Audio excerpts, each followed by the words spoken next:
Hello everyone, Christina here. Welcome to an envelope video.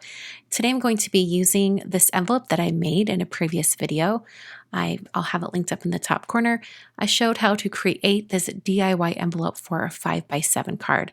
So the card I'm making today is 5x7, and I'm using the You're My Gal stamp set from Simon Says Stamp. This is a stamp set that I designed, and I've had this card idea in my head ever since I made these stamps or designed them.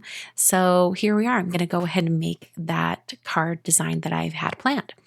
I'm first stamping the envelope with heart's image right in the center of my card front.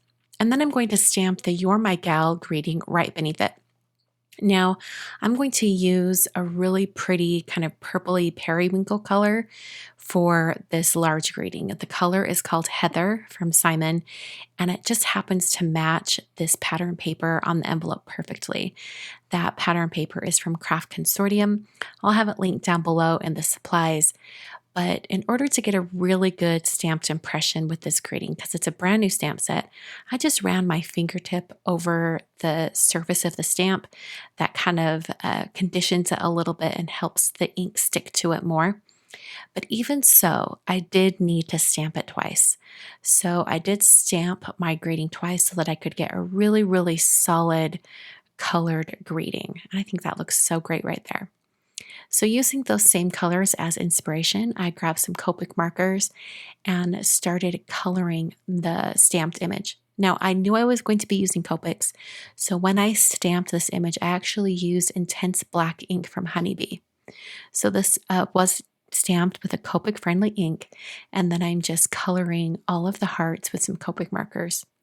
The envelope itself, I decided to add a little bit of detail on it, so I took my BG11 marker and added some polka dots and also some stripes. I took a light gray and added just a little bit of a shadow right around the envelope, and then I also grabbed the darker kind of blue-violet shade that I used on the hearts, and I added a little bit of shadow onto the words. At this point, I decided, you know what, let's just go all in and let's shade these words so they look more three-dimensional. So I did bring in that lighter purple shade just to kind of blend out the shadow. And then that still wasn't enough detail for me, so I decided to grab my colored pencils. I'm using some Faber-Castell Polychromos colored pencils, and I'm using a much darker purple shade, and I'm keeping my pencil very, very sharp and adding a nice crisp edge over on the right side of the words. I'm just trying to think in my mind, okay, if the light is coming from the top left, that would make the shadow on the bottom right. So I'm trying to blend in more of that shadow with the colored pencils. Then came in with my white colored pencil and went over the areas that would be the brightest or where there would be a highlight. So I added those to those areas. And then I actually grabbed another gray marker. This is an N2. It's a little darker than the one I used before.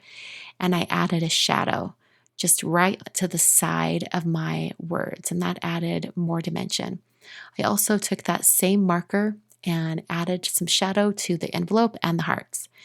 And that shadow was looking a little too harsh.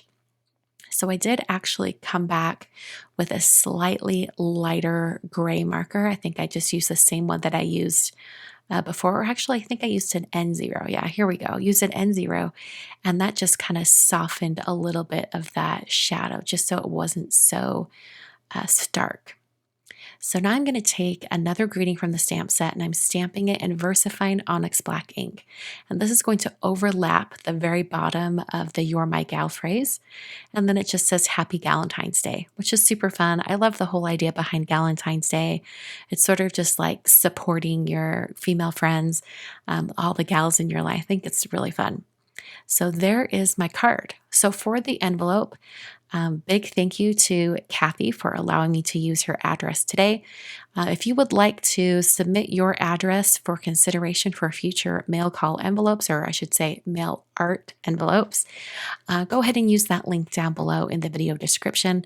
You can just fill out that form to submit your address, and I will just randomly pick people, and maybe I might have something in mind, so I want a shorter address, or maybe I really want to do some lettering with a capital M or something like that. So I might look for someone with a capital M. Really just depends on what I'm working on that day. But I do like to use addresses that were submitted during the month that I'm creating in. So all of the addresses I'm using for this month in January are addresses that have been submitted in January. And I delete all the addresses at the end of the month. And when you submit your address, it is going into a whole new pool of addresses. So if you have submitted your address for January 2023, make sure you come back in February and future months if you'd like me to consider your address then. So I painted Kathy's name in some white acrylic gouache.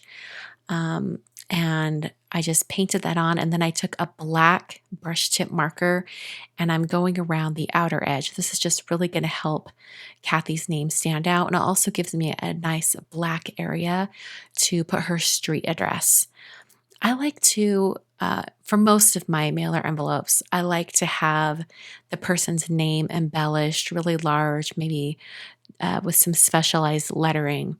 But I like to keep their street address very, very simple so that there's no question about their mailing address or their street address so that it will be delivered eventually. This is a white acrylic marker. I'll have a link down below. I just picked it up over Amazon. And this black bar wasn't quite long enough, so I drew in a little more and then put on the rest of the address. Now this white acrylic marker, I don't think I shook it up enough because the ink wasn't very, very bright white. So I did go over the address a second time just to make it a little bit brighter.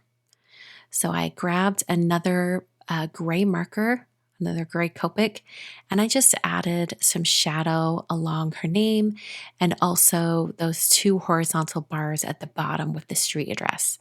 I love adding little shadow details like that. I think it looks really, really neat. So here is the finished card and envelope. I love how these turned out. Similar fonts on both. I think it's really fun. After the fact, when I finished everything up, I realized something on the envelope. I realized I did it upside down. It just happens sometimes. It's fine. It's okay. In fact, that's one of the reasons why I put my return address in that top corner instead of on the back. Not a huge deal. It will still get to Kathy. No problem. Thanks so much for watching today. I will be back on Wednesday with another card and envelope video. See you then.